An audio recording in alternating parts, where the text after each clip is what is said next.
غرباء غرباء غرباء غرباء غرباء غرباء غرباء غرباء غرباء ولغير الله لا نحمل الجبال.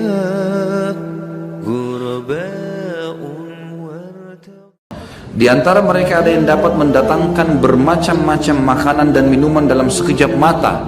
Ada pula orang yang segala kebutuhannya dipenuhi oleh syaitan. Ada lagi orang-orang yang diberitahu oleh syaitan tentang masalah-masalah gaib dan tentang sesuatu yang bersifat rahasia. Ada juga orang yang dibantu oleh syaitan hingga senjata tidak mempan terhadapnya. Ada pula orang yang didatangi oleh syaitan dalam bentuk seorang saleh di saat ia sedang beristighatsah atau meminta keselamatan kepada orang saleh yang sudah mati dengan maksud mengelabui dan menyesatkannya serta menggiringnya kepada perbuatan syirik dan maksiat kepada Allah. Jadi ini contoh-contoh saja. Ada seorang dukun dari Yaman taubat kepada Allah. Dia cerita dia sudah taubat, sekarang jadi dai. Dulu dukun. Dia cerita, waktu saya masih jadi dukun, saya dulu paling suka ya, menunjukkan kekuatan kalau saya kebal. Satu waktu, ini salah satu peruqyah pernah menceritakan masalah itu, salah seorang syekh di Saudi menceritakan tentang pengalaman dukun ini yang cerita pada dia. Tentu yang saya tonton adalah syekhnya dan bukan dukun yang sadar itu, tapi beliau mengatakan ini sudah sadar dan Allah sudah, semoga Allah terima taubatnya. Intinya adalah dia bilang, pada saat saya lagi menunjukkan kehebatan saya, ada seorang anak muda datang. Anak muda ini pada saat lihat saya, dia baca Allahu la ilaha illa huwal hayyul qayyum, baca ayat kursi. Dia bilang pada saat saya tusuk badan saya, tiba-tiba saja lubang masuk, kena, berdarah semuanya. Sampai dia bilang saya dirawat di rumah sakit 3 bulan. Dukunnya ini. Setelah saya mulai sadar, mulai agak pulih, saya panggil dengan mantra-mantra, setan-setan saya datang. Lalu saya bilang sama setan-setan, kalian kemana waktu itu? Kenapa bisa saya tembus nih? Lalu ya kisah nyata begini. Lalu kemudian kata syaitannya, waktu anak muda itu baca Allahu la ilaha illallah, kami semua terlempar. Ayat kursi dibaca, terlempar semua. Dia bilang waktu itu saya sakit hati sama anak muda ini, saya cari supaya dapat bagaimana caranya menyihir anak muda itu. Dia bilang kemudian saya cari tahu sampai saya dapat fotonya, dapat bajunya, lalu saya sihir. 3 tahun saya sihir nggak mempan-mempan. Terus saya cari tahu kenapa, apa kekuatannya orang ini. Lalu syaitan-syaitannya menyampaikan, anak muda itu tidak bisa kamu tembus karena setiap habis sholat nggak pernah tinggalkan ayat kursi. Seperti itu, gitu kan? Jadi ini contoh saja. Di sini teman-teman sekalian, bagaimana syaitan menunjukkan kalau dia kebal, tapi subhanallah ayat-ayat Allah tidak bisa dikalahkan. Kalau ada orang yang meruqyah kemudian belum sembuh, jangan antum bilang oh ayat Allah ini nggak kuat berarti sihirnya lebih kuat. Enggak, bukan itu. Sama sekali bukan itu. Allah masih belum mau izinkan antum sembuh. Karena dengan cara seperti itu mungkin antum lagi lebih dekat kepada Allah. Ada orang subhanallah harus dengan kasus baru dia mau lebih dekat dengan Allah. Kalau dia lagi tidak ada kasus, dia tidak bisa dekat sama Allah. Allah kasih cobaan, gitu kan. Begitu pula di sini dikatakan kadang-kadang syaitan menjelma menjadi kayak orang soleh datang kepada dia. Terutama orang-orang yang berbuat kemusyrikan, kayak datang-datang ke kuburan, ngambil tanah-tanah kuburan, menganggap ini kuburan wali dan seterusnya. Maka bisa saja dia lihat nanti ada orang soleh pakai jubah putih segala, itu syaitan semua muncul. Tidak pernah dinukil kepada kita para sahabat mengatakan kami melihat Rasulullah SAW keluar lagi dari kuburan. Enggak pernah. Pernah antum dengar riwayat itu? Enggak ada. Para sahabat enggak pernah ngambil tanah kuburannya Nabi. Mereka ziarah kubur Nabi, baca salawat, salam, pergi, selesai. Dari mana ini teman-teman sekarang ambil tanah, ambil ini, ada kuburan sampai tiap hari ditambah tanahnya. Gara-gara diperjualbelikan tanah 1 genggam sekian harganya. Ini was-was syaitan semua. Di kuburan itu biasa saya lihat ada orang pakai jubah putih, saya mimpi lah, apalah segala macam. Khurafat semua. Ada yang mengatakan turuh orang tua saya datang. Turuh orang tua dari mana? Ada yang mengaku tuh ngobrol sama orang tuanya setiap malam Jumat. Itu luar biasa itu. Nah, tidak pernah ada sahabat nukil ini kepada kita. Padahal ada Abu Bakar, ada Umar, mertua Nabi. Nggak pernah mereka nukil. Kenapa nggak dinukil kalau memang betul? Nggak ada sama sekali.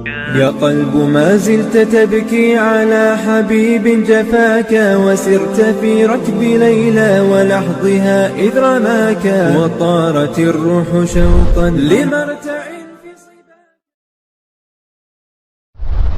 mempan.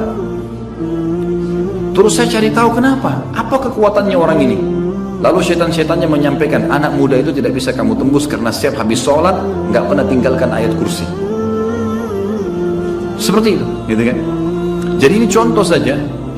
Di sini teman-teman sekalian, bagaimana syaitan menunjukkan kalau dia kebal, tapi subhanallah ayat-ayat Allah tidak bisa dikalahkan. Kalau ada orang yang meruqyah kemudian belum sembuh, jangan antum bilang, oh ayat Allah ini nggak kuat berarti sihirnya lebih kuat. Enggak, bukan itu.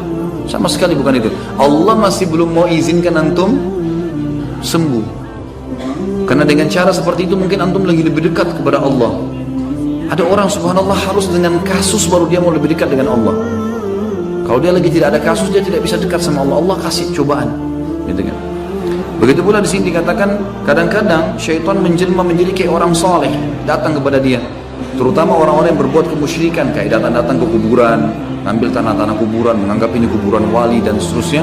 Maka bisa saja dia lihat nanti ada orang soleh pakai jubah putih segala, syaitan semua muncul. Tidak pernah dinukil kepada kita para sahabat mengatakan kami melihat Rasulullah SAW keluar lagi dari kuburan. Gak pernah. Pernah antum dengar riwayat itu? Gak ada. Para sahabat gak pernah ngambil-ngambil tanah kuburannya Nabi. Mereka ziarah kubur Nabi, baca salawat, salam, pergi, selesai. Dari mana ini teman-teman sekarang ambil tanah, ambil ini, ada kuburan sampai tiap hari ditambah tanahnya. Gara-gara diperjualbelikan tanah satu genggam sekian harganya. Ini was-was syaitan semua. Di kuburan itu biasa saya lihat ada orang pakai jubah putih, saya mimpi lah, apalah segala macam. Khurafat semua. Ada yang mengatakan turuh orang tua saya datang. Turuh orang tua dari mana? Ada yang mengaku tuh ngobrol sama orang tuanya setiap malam Jumat. Itu luar biasa itu. Nah, tidak pernah ada sahabat nukil ini kepada kita.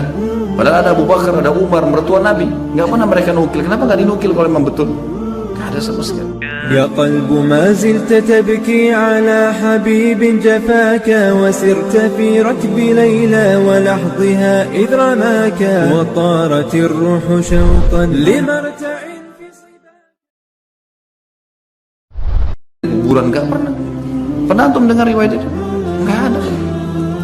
Para sahabat nggak pernah ngambil-ngambil tanah kuburannya Nabi. Mereka ziarah kubur Nabi, baca salawat, salam, pergi, selesai. Dari mana ini teman-teman sekarang ambil tanah, ambil ini, ada kuburan sampai tiap hari ditambah tanahnya. Gara-gara diperjualbelikan tanah satu genggam sekian harganya. Ini was-was syaitan semua.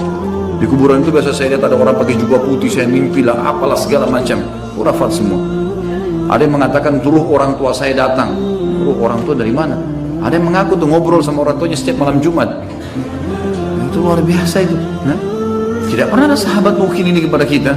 Padahal ada Abu Bakar, ada Umar, mertua Nabi. Nggak pernah mereka nukil. Kenapa nggak dinukil kalau memang betul? Nggak ada sama sekali. يا قلب ما زلت تبكي على حبيب جفاك وسرت في ركب ليلى ولحظها إذ رماك وطارت الروح شوقا لمرتع في صباك. Ada yang mengaku tuh ngobrol sama orang tuanya setiap malam Jumat. Itu luar biasa itu. Nah, tidak pernah ada sahabat nukil ini kepada kita. Padahal ada Abu Bakar, ada Umar, mertua Nabi. Nggak pernah mereka nukil. Kenapa nggak dinukil kalau memang betul? Nggak ada sama sekali.